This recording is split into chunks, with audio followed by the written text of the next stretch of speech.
Every day of our lives, we're bombarded by stimuli of all sorts. How do we decide what to attend to in order to learn about our surroundings? Many of the stimuli that we encounter are static, like blocks. Often, we can interact with them in order to reveal various interesting properties. Some stimuli, like a ceiling fan, are more dynamic, but really very predictable. On the other extreme, some, like the rustling of leaves or the babble of a far-off crowd, are dynamic and inherently difficult to predict. Somewhere in all these confusing dynamics are a very important class of stimuli: animate, social. They behave with considerable unpredictability, but also considerable regularity. They have goals, affect, internal states. How do we decide what to look at in order to learn about our environments? Well, one thing we choose to do a lot of, and that early in life we start to do a great deal of, is look at faces. We look, we read faces, we interpret, we contextualize, and we respond. Very important behavior for learning and navigating our world. And there's considerable evidence that for a certain group of people on the autism spectrum, this process is somehow different. A brief primer on the autism spectrum: as many of you know, it's seen a dramatic rise in incidence. While our socialization and changes in diagnostic criteria may account for some of that, recent evidence really points to this being very much more than that. As I said, one core group of behavioral differences involves facial attention and interpretation in response to affect. That's not to say that something so simple as that they can't recognize faces or that they can't understand emotions, but more that this process that I described is overall somehow different. I should warn that this is really only one facet of ASD, as it's often said in the community: if you met one child with autism, well, you've met one child with autism. Yet we knew it didn't need to be this way. Meet a cousin of a colleague of mine. Let's call him David. David's family recalls this touching story. As he was growing up, each night they would gather in front of a mirror and make faces. David would then point and identify these faces: happy, sad, angry, and so on.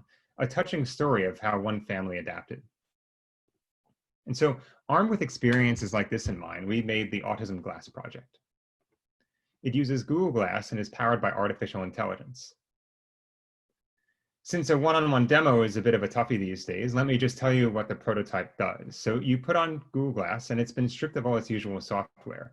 If you're away from people, it does nothing. But here's your friend Peter. As soon as he comes in front of you, the outside of the prism lights up in a green box. Under the hood, face detection is constantly looking to see if people are in front of it.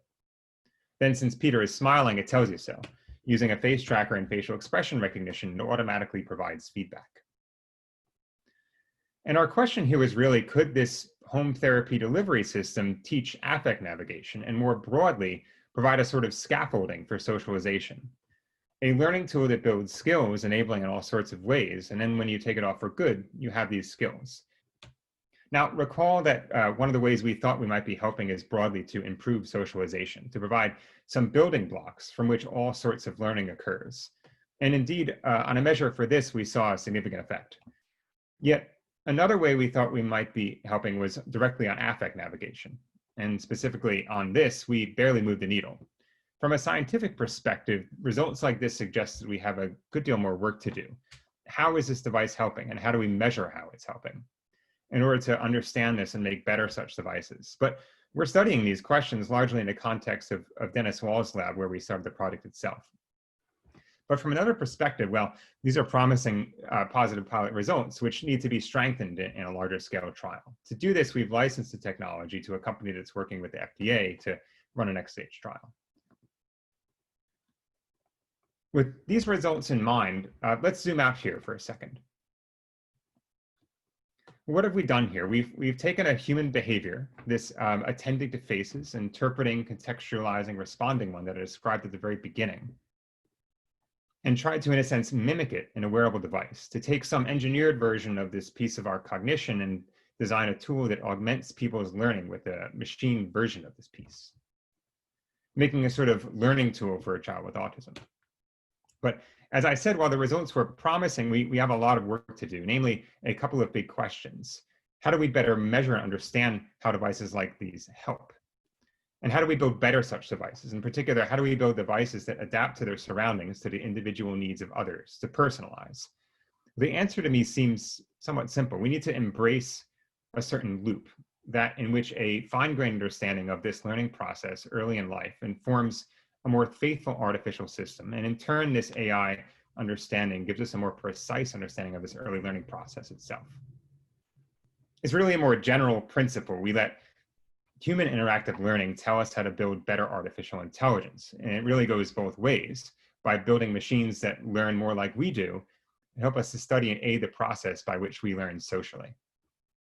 Well, let me just briefly throw out an idea for an enhanced immersive learning tool. By paying attention to what you're looking at, it can understand how you're investigating what of the world around you. And it can build a theory of mind, a model of what you know, what you don't know, and what you'd like to know. And with these capabilities, it can tailor how it interacts with you and how you learn and engage with the world.